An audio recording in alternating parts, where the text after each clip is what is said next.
Hello, everybody. I'm Will. And I'm Kristen. This is So I'm Watching the Show, your new favorite pop culture YouTube channel where we talk about movies, TV, music, and more.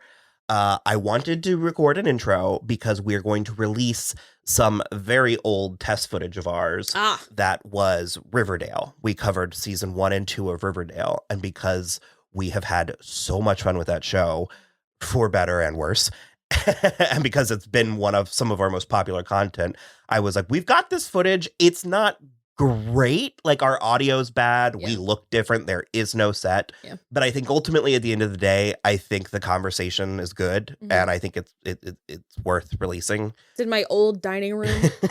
So yeah, we're definitely going to release season 1, probably season 2. And that's what this is. This is just a little intro for our Riverdale season 1 and 2 content. So you got to have options. I see. So please do enjoy.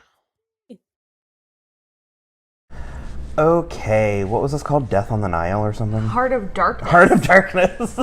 That's a thing. That's like a book, right? Yeah. Yeah. So, okay. I feel like I'm going to say this more than once because I know I've already said it. But this is when Riverdale became Riverdale. It found its footing so quickly. like stupid fast for especially for a CW show. For a CW show, especially when you're comparing it to our most recent foray into this universe, which is Katie Keene, which like found its footing for like one episode really way towards the end. So it's really, really interesting that this is like episode 5, and it was like 2 episodes ago that we first said that.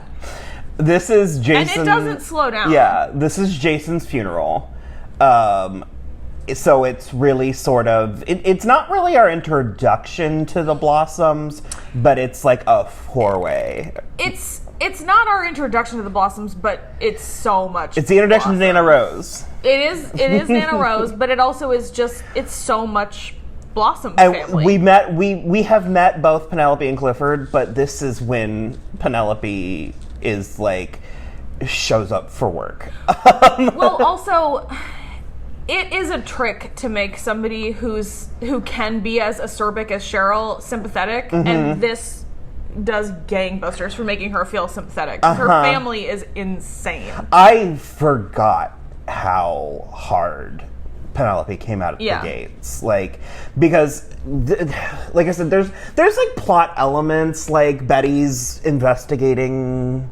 She's trying to find out what happened with Jason and Polly. Yeah. Because as it stands right now, she doesn't know where Polly is, which I forgot that nobody has told her where Polly is, which is insane to me. Yeah. And so that's what she's trying to figure out. But they were like recreating Sheriff Keller's murder board. Murder board. Murder board. Murder board. Murder board. Murder board. So she and Jughead were doing that so that they can figure out who killed Jason. And now all signs have started pointing to Hal, Betty's dad. Yeah. And then Archie, they are still pretending that he has like a burgeoning music career. They pretend a lot of things with Archie over the course of he's going. It was really odd, too, because it's like, Josie is not in this episode, but Valerie is like front and center. She's like all over it, and she comes on real hard to Archie. And she hooks him up with Castile or something.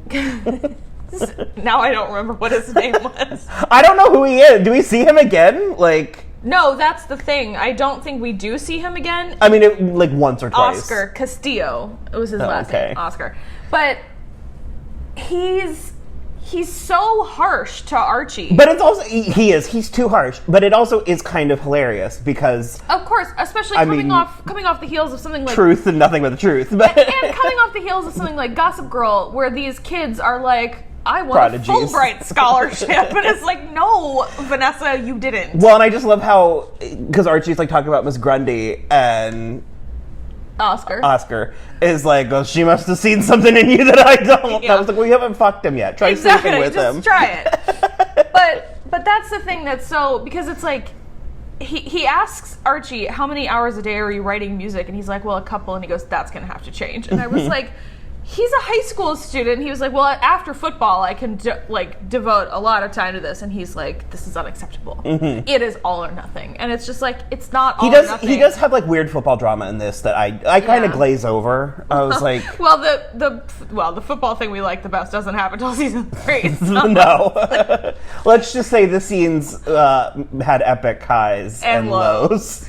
Both. But that's the thing for me is like which it is kind of an issue for me in a lot of high school shows, but specifically in this one and specifically in these storylines with Archie and his music / football, it's a very all or nothing attitude where like I know specifically in our high school and then the other high school that I went to, there were kids doing all of the things. It was not a like you're a football person or you're a band person. Like you. Well, our football team was both. bad. Our football team, like was our cheerleaders were better than. Right, but I'm just like there is a way to do more than one extracurricular activity in a way that these teachers and like mentors are really losing sight of, in my opinion. So yeah, it was. It and I feel like it might mean more if this Archie music plot went anywhere, but yeah, it just now, I mean, does it go into season 2? I can't remember. I mean, we'll get there. Well, we were doing some vague stuff in season 4. He's always like still got his guitar around, but it like you're right. No, it does not like as a fully formed plot. It does not continue. And for so long. this begins a several episode like it's arc. well, yeah, okay. Sorry, I keep trying to spoil, and I'm trying. This begins a several episode arc of him dating Valerie, which Archie is the type of being that if you put him in a room with someone or something long enough, he will try to fuck it. Yeah. So it's not that they don't have chemistry, because they do actually. You were talking about how much you had forgotten how much you liked her. I like her so much, and she's so cute. But it's just sort of, it's like it comes from nowhere and it goes to nowhere. Although that scene with Fred was really funny, was really good. I do love it. It's sort of like on Bob's Burgers when like Louise remembers she's a child. It's moments where where somebody in the show remembers that these are children, like young teenagers. I love Fred leaving the door open. Yeah, I'm gonna close this door, but not all the way. That's the kind of stuff that it tickles me whenever that happens. Also, Alice was weirdly not in this episode, considering that it was the funeral. Strange. But I am losing hope that she says dirty Archie. The dirty Andrews boy. I swear it's in there. It really does. It isn't though. I swear. I swear. Well, the sentiment is there, but it was like every time you told the story, it got harsher and harsher. And I was like, more turkey. Yeah, I was like, yeah. No, I swear it still happens. We'll see. So the crux, as I mentioned, of this episode is Jason's funeral, and Cheryl was being like a high octane cunt in the beginning. I mean, she kind of kind of was for this whole right. And so finally Veronica's like, let's talk about this, and I forgot, like, it's weird liking Veronica in some of these earlier. It's wild because she even had that scene with Hermione, and she was like, all of this time that I just spent with Cheryl really reminded me how lucky I am to have a mom that protects me, and I was like, wow. Yeah. I was like, what a plot line that we're having right now. Yeah. So Veronica calls out Cheryl and was like, hey, I get what you're going through, but let's not do this. Like, let's be cool.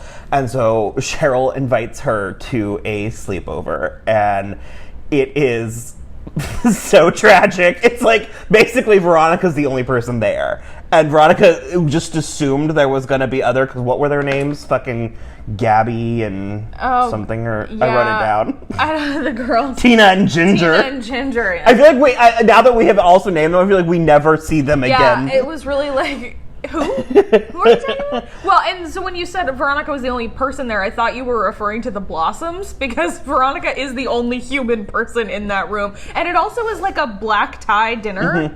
Like a black tie weeknight dinner. It's so awkward. It is. There are two famous scenes in the Teen Wolf canon, and as far as I'm concerned, this is the like long lost cousin. Sure. Of I see it. Well, because Cheryl really has like Lydia Martin shit going on, and Natalie is not like Penelope in character. No. But vibe, I guess. Tone. Yeah.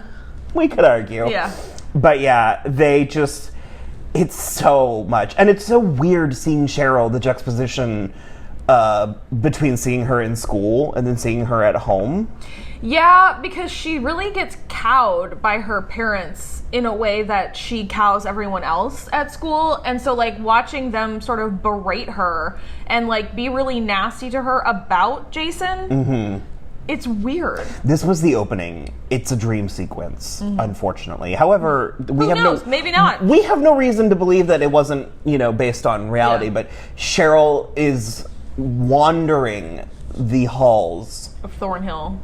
with a candelabra. A whole one. like Disney's The Haunted Mansion. Yeah. And like blood red satin robes and stuff. It's so gothic and so funny.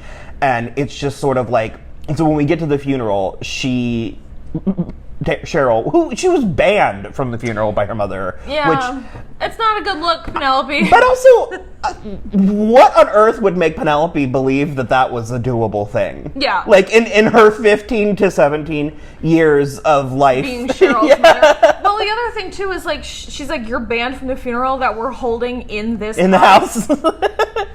Also, like, to suss out suspects, like... Yeah, I don't know. It's a lot. It's a lot going on. And so Cheryl shows up in the outfit that she was wearing when her and Jason went out into Sweetwater River. For me, I would just, you don't throw that away.